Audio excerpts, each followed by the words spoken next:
আসসালামু আলাইকুম গাইস, আজকে আসছিলাম তেঁতুলিয়া নদীতে।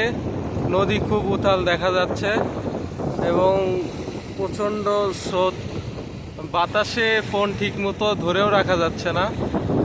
আপনারা দেখতে পাচ্ছেন একটি নৌযান আসতেছে এবং কিনারা দিয়ে আসতেছে। সচরাচর মাছ দিয়েই যাতায়াত করে, কিন্তু ঢেউয়ের কারণে একদম কিনারা দিয়ে আসতেছে। এবং এখানে দেখে মিনি কুয়াকাটার মতো একটা সাগরের ঢেউয়ের মতো ঢেউ, নদীর পানিতে এত ঢেউ।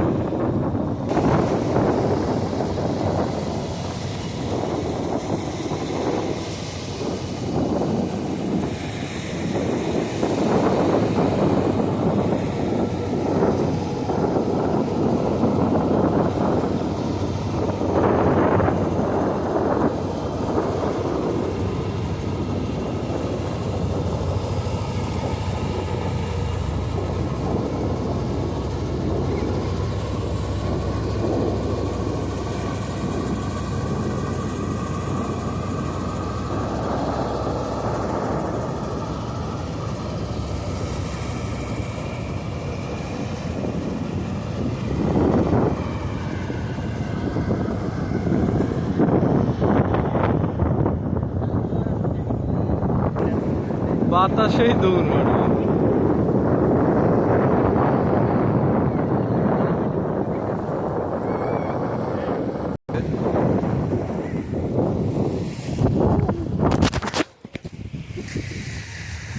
কি হলো এতে?